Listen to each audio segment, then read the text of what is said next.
আজই ডাউনলোড করুন আর এনজয় করুন আপনার পছন্দের শো। এই বাড়ি সাক্ষ্যজিৎ চ্যাটার্জি, এদের আমি সামলাই, আরশি সামলায়। এই তো ওষুধের কাজ শুরু হয়ে গেছে মনে হচ্ছে। 1 2 3। জল জল, এটা খুব ঝাল, কি সরকার জল দাও, জল দাও, জল জল।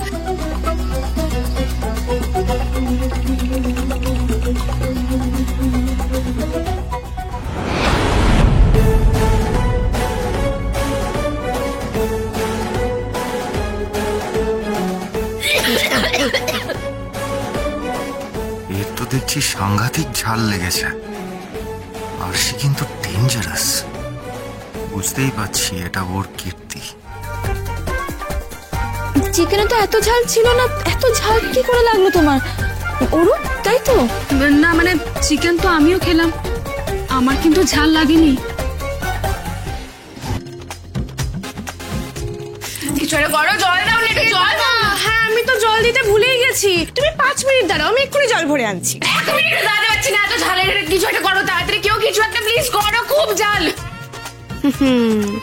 ওই ঝাল আরশি মজুমদারের ঝালকে উপনীতা দি, এত সহজে সেটা মিটবে না। আমার আর স্যারের মাঝে নাক গলানোর চেষ্টা, হ্যাঁ দেখ কেমন লাগে। আর আমি তো সবসময় সবাই খেতে বসার পরে জল ভরি। আজ ওই টাইমেই বদমাশ মেয়েটা স্যারের পাশে বসে গেছে, ব্যাস ভাগ্য আমার সাথ দিয়েছে।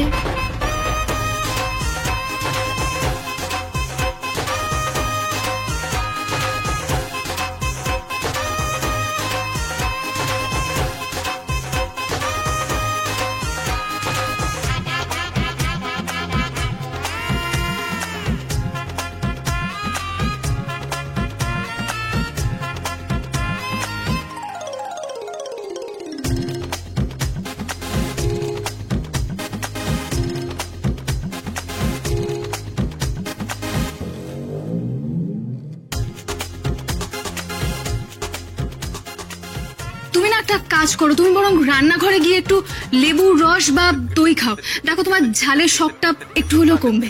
যাও রান্না করো, রান্না করো, রান্না করো।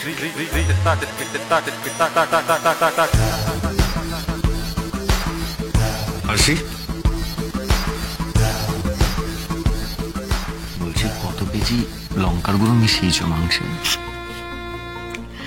এখন তো শুধু ঝাল খাইয়েছি, বাড়াবাড়ি অনুযায়ী ওর ওষুধের ডোজ কমবে বাড়বে। আপনার সামনে আমার মতো সেটে দাঁড়াতে চেয়েছিল, আপনার পাশে বসে খেতে চেয়েছিল। আরশির সাথে বাড়াবাড়ি করার কি ফল, এবার সেটা হাড়ে হাড়ে টের পাবে।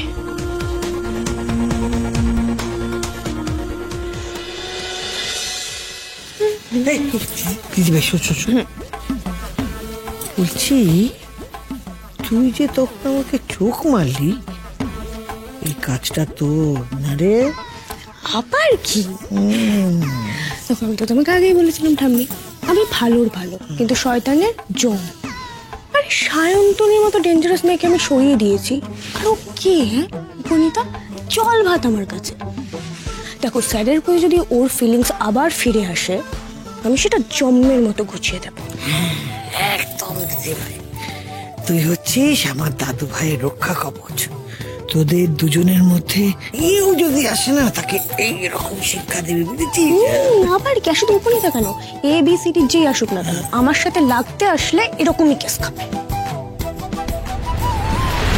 ও তার মানে আরশি ইচ্ছে করে আমার খাবারে লঙ্কার গুঁড়ো মিশিয়েছে।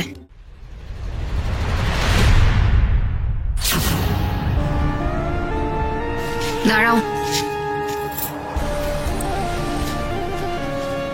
কেন করলে এটা? কি করলাম বুঝতে পারছো না? দেখো আরশি, আমি কিন্তু ভালো করে বুঝতে পেরেছি যে তুমি ইচ্ছে করে আমার খাবারে লঙ্কার গুঁড়ো মিশিয়েছো। কারণ একই খাবার সবাই খেলো, কারোর কিচ্ছু হলো না, আর ঝালে আমার কান মাথা সব ভোঁ করছে। তুমি যদি কিছু না করে থাকো তাহলে এটা কি করে সম্ভব? উত্তর দাও। যা করেছি বেশ করেছি, এখন তো শুধু ঝাল খাওয়ালাম, এরপর বেশি বাড়াবাড়ি করতে এলে পিছুটি পাতা ঘষে দেবো একদম, বুঝেছো? এই আমি তোমার কোন পাকা ধানে মই দিয়েছি বলো তো যে তুমি এরকম করছো আমার সাথে? না না না না, তুমি কিচ্ছু করনি উপনীতা দি, ন্যাকা সাজছো তুমি। দেখো, তুমি যেমন বুঝে গেছো যে আমি তোমার মাংসে আলাদা করে লঙ্কার গুঁড়ো মিশিয়ে দিয়েছিলাম, তেমন আমিও বুঝে গেছি যে তোমায় টাইট না দিলে তুমি আমার সংসারে বারবার নাক গলাবে, আমার ভালোবাসার মানুষের কাছে ঘেঁষতে চাইবে, আর আমি তোমায় ছেড়ে দেব। কি হলো ওরকম গম্ভীর মুখ করে কি তাকিয়ে আছো? উপনীতা দি, তোমার বিপদের দিনে আমি এই বাড়ির প্রত্যেকের বিরুদ্ধে গিয়ে তোমাকে এই বাড়িতে থাকতে দিয়েছি, আর তুমি আমার সাথে এই বেইমানি করে আমার পেছনে লাগবে, আমার বরের দিকে হাত বাড়াবে, আমি তো তোমাকে ছেড়ে দেব না বাপু। এখনো সময় আছে, শুধরে যাও। এখনো কিন্তু কিছুই করিনি আমি।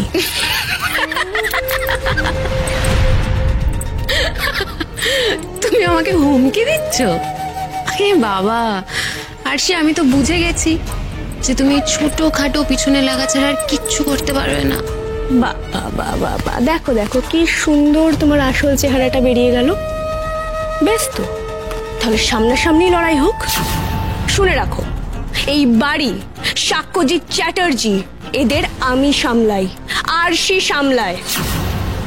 তোমার আশাতে আমার জায়গার বিন্দু মাত্র অদল বদল হবে না, বুঝেছো? এই এক মিনিট, তুমি বোধহয় একটা কথা ভুলে যাচ্ছ, একটু মনে করিয়ে দিই। হ্যাঁ, এই যেই বাড়িটার জন্য তুমি এত গলা ফাটাচ্ছ, সেই বাড়িটা একদিন আমার হওয়ার কথা ছিল। সাক্ষ্যর সঙ্গে সম্পর্কটা ভেঙে আমি অন্যায় করেছি, তার জন্য আমার যথেষ্ট আফসোস হয়েছে, এখনো হচ্ছে, আর ভগবানও আমাকে যথেষ্ট শাস্তি দিয়েছেন। হ্যাঁ, তো যখন সব চুকে বুকেই গেছো, তুমি ফালতু এটা নিয়ে কেন টানছো বলো?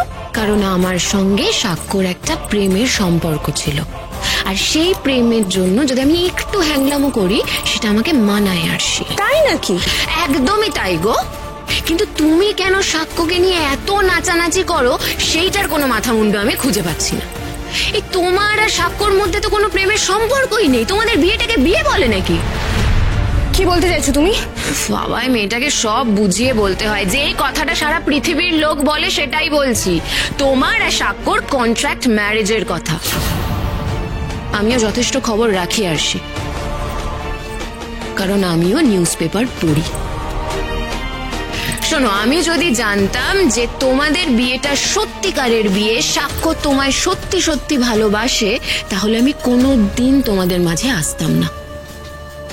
কিন্তু সবটাই তো নকল, সবটাই তো সাজানো আরশি।